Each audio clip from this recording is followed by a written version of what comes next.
What a beautiful morning here on the opening day of the waiting period at the Corona Open jbay. The sixth stop of the World Surf League Championship Tours, the top 34, has made the trek across the world to compete at one of the most perfect waves on the planet, the right-hander that every wave is compared to around the world. Joe Turpel alongside former world champ Martin Potter. Potts, I know this place is very special to you. I actually saw a photo up in the local coffee shop of you as a young grommet, probably 81. Yep. And you still have that same cheeky look on your face when you show up here at Jeffreys Bay. What does this wave mean to you? Oh, it means the world. You know, to me, it's one of those waves, like you said, you compare everything to. It's a unique thing. It's one of the 7 wonders of the world, and you know, it's just an amazing feeling to be here. It's wild, it's rugged, it's raw. And we see some of the best surfing in the world go down here. So, and it's good to have you back, by the way, Joe. Thank you very much, Potts, and what an event to come back to. Definitely a favorite for the tour vets that come here, the usual suspects that dominate this place. But a former world champion, Wayne Rabbit Bartholomew, former CEO of the tour, put this one on the schedule for good reason. This was part of the dream. He said this had to be on tour to decide a world champion. Yep. How can you expand on that further? No, absolutely. You know, you travel the world, you get tested in all kinds of conditions. J-Bay is one of those waves that really, you know, put it all out there. If there's any mistakes in your game, if your boards aren't working well, you know, you get exposed here. So you've got to really have everything together. You're on the wave for such a long period of time. The judges get to, you know, break down your performance on the wave. So it is very, very important to have everything intact. Interesting. Now looking at the Jeep leaderboard, an exciting anticipation for the first round because our top 5 is incredible to look at. The numbers are very tight. 3 ties for third with De Souza, Jordy Smith, and also Owen Wright. Then world number 1, Matt Wilkinson, back in the Jeep yellow jersey, like he was last year at this time. Yep. Proving that last year was no mistake. No mistake at all, but let's not forget about John Florence. I mean, coming off a world title last year, you know, the hangover's gone. I mean, he is number 2 in the world right now. He's fighting for another world title. The monkey's off his back, so to speak. I think he's going to be dangerous here, a second last year, so I'm excited to watch it all go down. 5 winners so far this year, so there's no one really taking the bull by the horn, so I'm excited for it. That's the top 5 picture. Then you have to go to some of the most amazing guys to watch out here, the veterans, the older guys now on tour, from Joel Parkinson, just outside the top 5 picture, and Mick Fanning, who's basically been a part of every final series for the last 5 years straight, including last year's champion, a heroic effort there. Yep. As you can tell, we're excited here on the deck, waiting for the moment to get this one started. As we say a big good morning to the boys on the set with Ronnie Blakey. Thank you, Joe. Great to have you back, mate. Congratulations to you and Susie on the arrival of your new bub, Cozy. You must be over the moon. Oh, my goodness. Little Cozy is just such a darling. I miss her so much, and it's exciting to have another Turpel in the world. I'm looking forward to bringing her down here. Yeah. Proper Joe. Mate, she's in good hands. She's got a lot of uncles here. Welcome to everyone once again. Great to have your company, and great to have the company once again of Pete Mel. Pete, we missed you in Fiji as well. Congratulations to you and Tara on your wedding anniversary. Why, thank you. 20 years with the lovely wife, and also opening our business here in Santa Cruz as well as a reopening of Freeline Design. So it was exciting stuff, but I missed you guys as well. Beautiful. And one thing we're very excited about is introducing the legend in these parts, 77 World Champ Shaun Tomson. Great to have you on the show with us for this event, Shaun. I know, I'm so excited to be here. Jeffreys Bay has been one of my favorite waves in the world, and to be here and watch the world title unfold with 5 guys in contention, it's going to be so exciting. I mean, Matt Wilkinson with his backside power approach, I think he really elevated his level in Fiji. I mean, people going, Matty Wilkinson, I didn't know he had a frontside attack like that. So it's going to be great to see him out here up against Jordy and John. Oh, it's going to be incredible, and we'll be talking more about Matt Wilkinson a little later on in the show. But I just love this area. Now, there's certain smells in surfing that just kind of get you excited. A new wetsuit, a new surfboard, the smell of surf wax. But every time you come to J-Bay, the fin boss, it just fills the air, and you wake up here in the morning. There's a bit of sea spray out in the atmosphere, and it just gets you pumped. It does, you know, and that's what's so special about J-Bay. Not only the atmosphere and the environment, but the actual wave itself. I mean, there's no other wave in the world really that truly compares to this one. And how fast you go, the texture of the water, the speed that you carry when you're riding these waves. I mean, the anticipation when you see these waves coming at you and you have to turn around and you go, it is like no other in the world. And that's why we're so excited about being back here at J-Bay. That's right. Yeah, Shaun, I think you said it once before, this wave, it offers the competitors so much, endless opportunities, and, you know, there's so much they can tap into. And for some competitors, sometimes that's a little overwhelming. Yeah, very much so. I think if I had to give advice to any competitor, it's just take it a little bit slow, as opposed to other events where you want to pack in as many maneuvers as you think you should pack into the wave. J-Bay, it's kind of less is more. The bigger, vaster, longer, more powerful maneuver is definitely going to get the points. And to do those sort of half-check turns and mid-face maneuvers, the wave's just going to blast by you, and you're not going to look significant out there. You're not going to look like you're making a real difference in your heat. Really beautiful conditions out there this morning. A couple of surfers enjoying a warm-up. Connor Coffin, he could be so dangerous in this event. Really knows this wave quite well.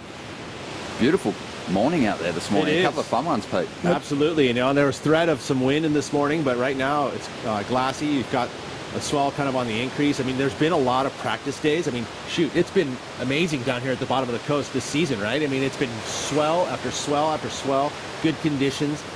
So it looks like this event is going to be one to watch. Beautiful. Well, let's find out if we're going to get competition underway here on day one of the event window for the Corona Open. We'll say a big good morning to Rosy Hodge. Good morning, everyone, and it is a beautiful day in Africa. Kieran, there are waves in the water. Are we going to see the competition get underway?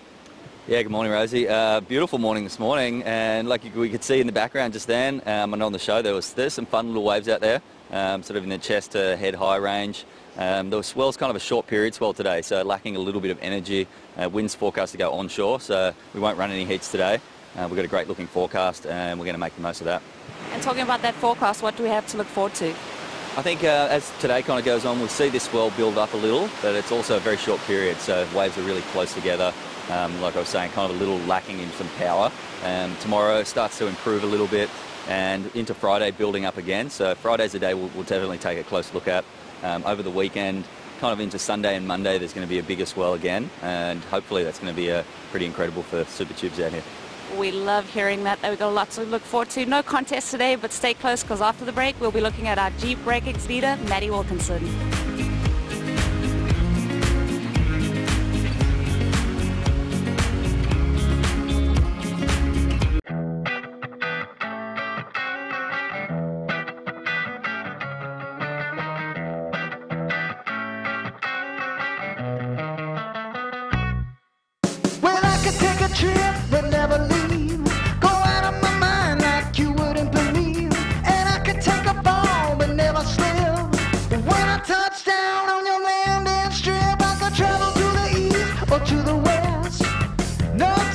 That's what I like best. I could do it in a car or on a train.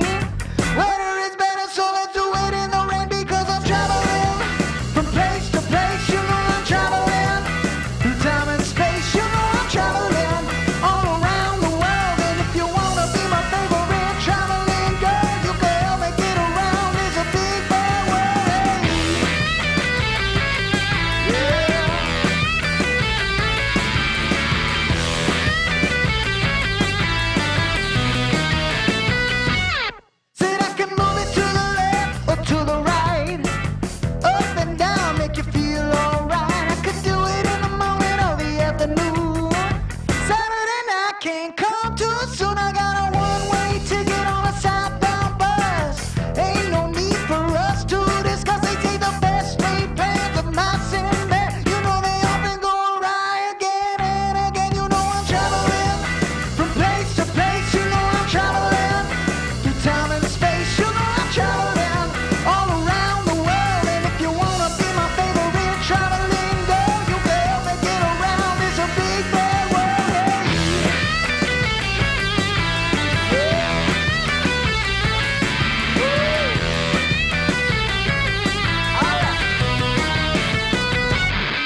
After the start this year, I had a few pretty slow results, and then last two events I've made a push and got back in the lead, which is awesome. And now coming into this leg, I absolutely love this wave. I love chirps, so hopefully I can do a little better here than last year. I had the wobbly boot on coming into this one last year, and the waves are obviously really tricky, so I'm excited to have another shot, well, have that Rashi on and have another shot here at jbay.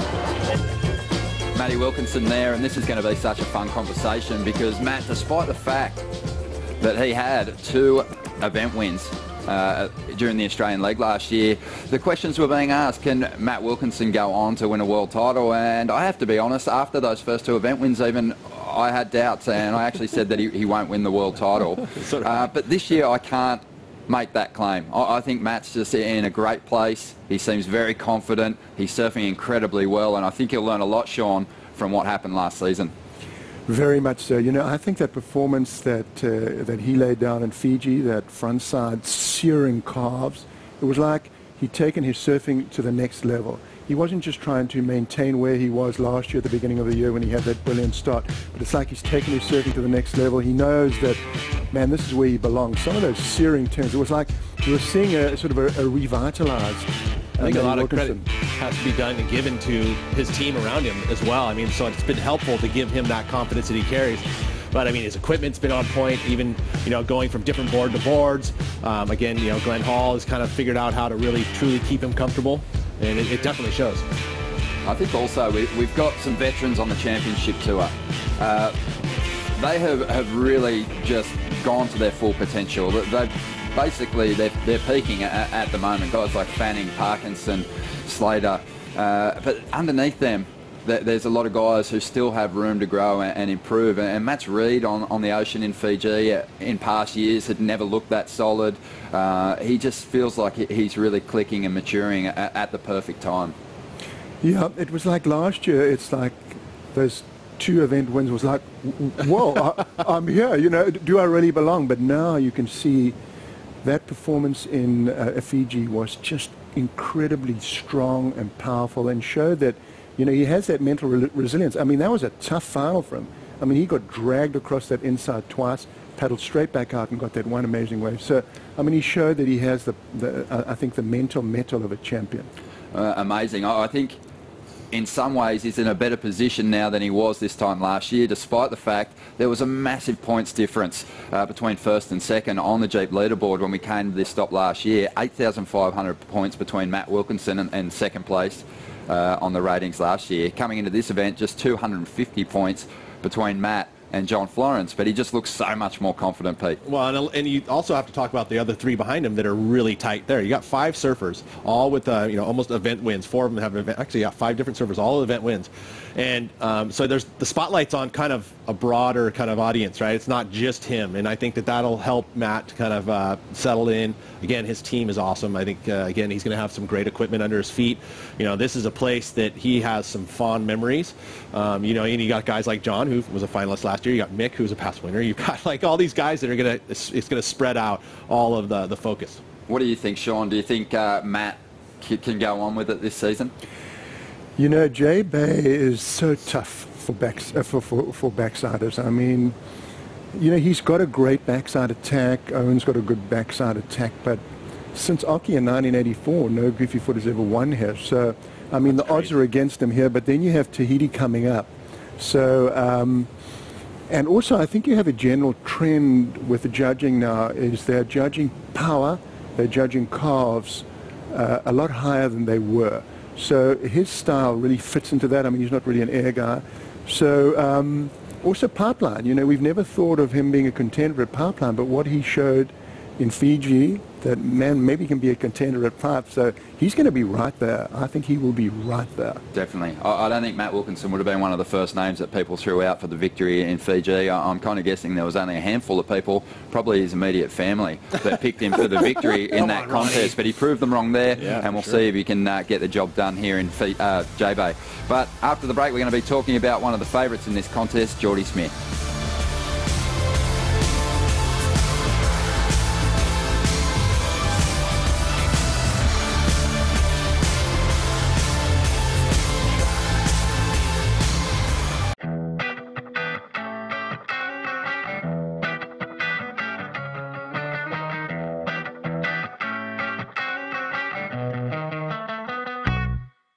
Well, I could take a trip but never leave.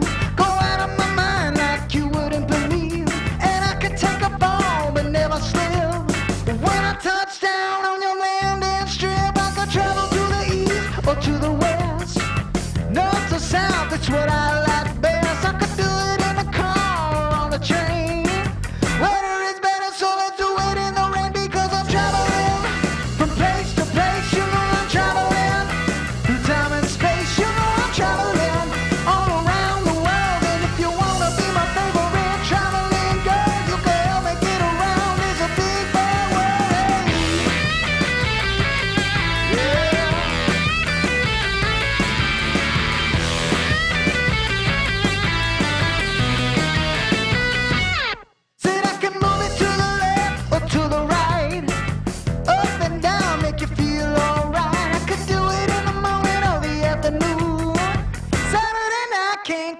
good. Soon I got a one-way ticket on a southbound bus. Ain't no need for us to discuss. They take the best laid plans of my Sinbad. You know they often go awry again and again. You know I'm traveling from place to place. You know I'm traveling through time and space. You know I'm traveling all around the world. And if you wanna be my favorite traveling girl, you can help me get around this a big bad world.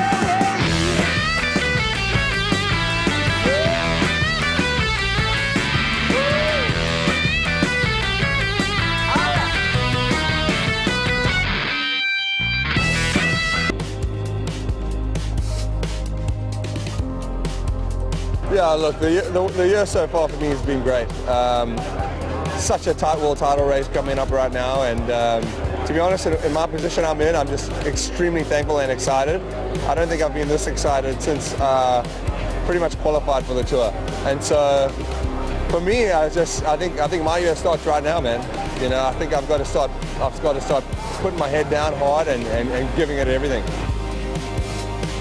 A very confident looking Jordy Smith coming off the back of a great result, Pete, up there at Bolito, a win on the QS. Oh, I mean, he's in a position, I mean, for me, of the 5 contenders at the moment, he is by far the guy to watch at this event. I mean, it'd be hard for him just about how well he surfs here. We always consider him a favorite at jbay just because of his wins, but also the way he surfs it.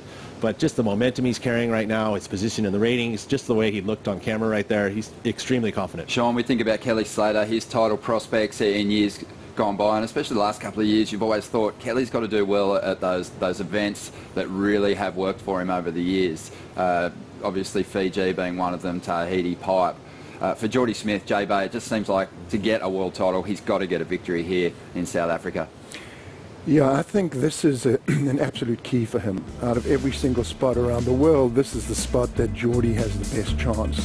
His surfing's perfectly suited to the way those huge surges of acceleration, those massive power carves. He's got a great highline tube technique as well. So if he has a bad result here, I think it's going to really hit his confidence hard. But you know, when you saw that interview, he looks super relaxed and chilled. He looks confident and he looks hungry. He's just got that hunger in him, and I think that it's going to be tough for anyone to beat here.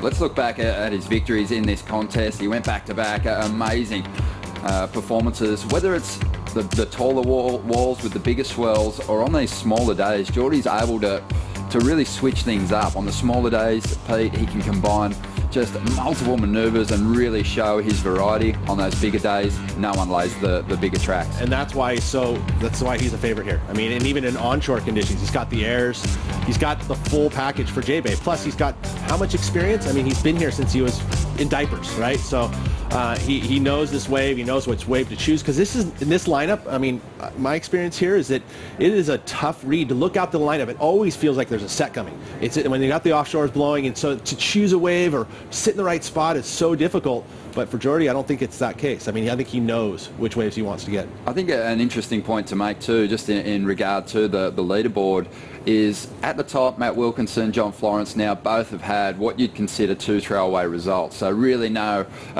mishaps for them. That's crucial going through the rest of the year. Just behind them though, those surfers who are all tied in 3rd position, they're carrying 9ths. At the moment as one of their worst results. So they still have a little bit of room up their sleeve. Obviously they want to be cracking the finals at each contest, but it just relieves a bit of that pressure when you've got the 25th and the 13th in your scoreline. And we're looking at Jordy's results at the moment. So a huge opportunity for him, because we know those 25th and 13th, that's what costs you world titles at the end of the year if you're in the running. Well, I mean, if you look at that 13th in Fiji, again, that's where you would probably say for Jordy, you know, going into Tahiti, that's another one of those events where like you kind of have a question mark next to him as far as an event. You know, it's not like he's not going to be one of the guys like, you know, here. He's going to be, you would think, no worries, semifinals, whereas, you know, going into Tahiti, not that he's not an amazing backhand tube rider, but he's not one of the favorites. 13th in Fiji. How important is that QS victory going to be, Sean, do you think, in just switching up that confidence and getting that winning feeling back? I think in some ways it is a confidence booster. I don't think it's that big of a deal. I think that, you know, he was here in South Africa. There was an expectation that he was going to win that event. I mean, he was a sort of maybe the top-rated guy in that event. So there was that expectation, and he fulfilled that expectation.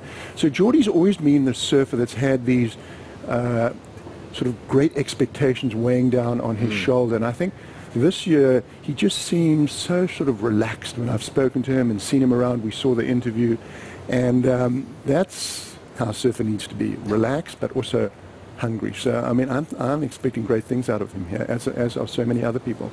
Absolutely. The big thing for Jordy too is he's injury-free, which he's struggled with in this contest the past couple of seasons. So great to see him fit and healthy already, getting that winning feeling, and definitely a good shot at claiming a third victory here at jbay. Stick around after the break.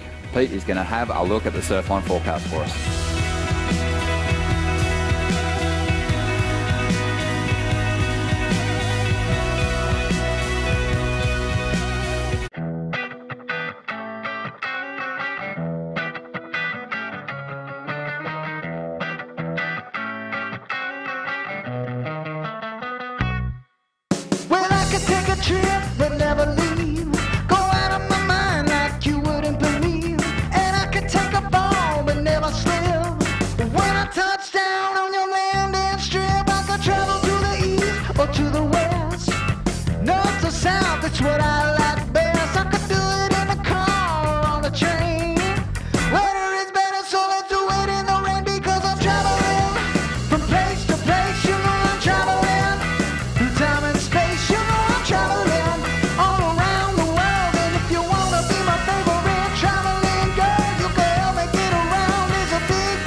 Welcome back to the show. Ronnie here with Pete and Shaun Tomson, and we have a beautiful morning, but not quite enough swell, not enough consistency to get the competition underway for the first round, and there is some amazing heats established in round one, and we're going to talk about those in a minute. But Pete, an exciting looking forecast and some swell on the way. And that's why I think we're not running today. I mean, even though if you were to show up at jbay today, you're like, oh, why? Oh, it's so good. But we have an exciting forecast. I mean, this has been a season to die for all of the folks that live here in South Africa. It has been pumping. There's been a lot of surf. We've got a lot of activity in the forecast. I mean, the Roaring 40s, and you know, this is a special place, this part of the ocean, because you've got South America and the influence that it has. You got the Atlantic and the warmer waters up top. I mean, this is a volatile ocean. It is constantly changing. Every forecast map completely changes on your, so it's a hard read. But the one exciting thing is when you see red stretching across the bottom, that means that there's a lot of opportunity. So Kieran looking at winds, going, okay, the forecast today, we got some northeast winds, which are not good here at jbay. It's supposed to get strengthened, but we've got pulses after pulses. Friday, Saturday, Sunday, Monday, Tuesday. It is going to be just non-stop surf. So a lot of opportunity. Surfline has been stating it. It has been consistently on the bottom of the maps. I mean, and you know more than anyone, you kind of have to just be here and watch, right, Shaun? Yeah, the key at jbay, you get that hard southwester wind blowing. You want that wind to be blowing for day after day after day and just bringing in those deep south swells. I love it. I can't wait to see the world's best get out there. We mentioned some of those matchups in the first round. Let's look at who Matt Wilkinson's up against. Jeremy Flores and Ethan Ewing. Jeremy, always dangerous, you know, has made a lot of higher regarded rivals pay over the years when you kind of downplay his ability. He's so capable of causing an upset there, but I'm really excited to see Ethan Ewing surf in this event. Well, what's interesting about Jeremy Flores is we've got this stats, you know, of all the highest heat, you know, totals. Jeremy Flores is at like 12th or 13th in his high heat percentage. So he's his rankings is pretty low. He hasn't had the heat wins, but he's had high heat totals. So it's like Jeremy's just been running it. The same thing happens to him as he gets these heats where the guy's just a little bit better than him, but he puts together great heat. So again, you're right. I think that he's the one to watch out here. But Ethan Ewing has not fulfilled his potential. He knows it. We all know it. Even in the QS, he hasn't really produced any, good complete heats. He's had one wave, and it's showed his potential, but nothing complete. He's the youngest guy on tour, and maybe the weight of that expectation just bringing him down a little bit. But I'm confident he'll turn it around at some point. This might be the spot. I love Heat 5. Jordy Smith, Connor Coffin, who has had some great free surfing efforts out here at Jeffreys Bay, and Michael February, who's done some damage in this contest as a wild card in the past. That's an amazing heat for Jordy, a good test for him in the first round. Yeah, that is an exciting heat. I mean, Connor and Jordy, big carving power surfers. I mean, when I say big, Connor's not that big of a bloke, but certainly carved some big buckets of spread. And then Michael February, tremendous result, that third place up at Toledo. So he's a young South African guy, gets the wild card into the event. So I'm definitely going to be that's going to be an exciting heat. Well, the interesting thing to me is that we talk about this event and some of the strengths of these guys, but Kelly Slater, we didn't talk about him all show.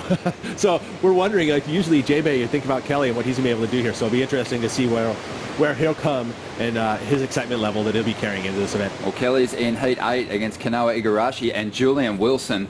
And we're going to leave you with a pretty special clip. It might be an omen for Julian Wilson down there at the Cape St Francis Links. Just yesterday, Julian, on the 17th, bagged himself a hole in one, and it was quite a party. Check this out. Beautiful swing. And he just drops that thing, I think just right of the pin. Pretty sure that green just flows down towards the hole. Truck reversing there somewhere. How's the anticipation? Unbelievable. Stick around and watch the celebration. We'll see you first thing tomorrow morning for the official call on day 2.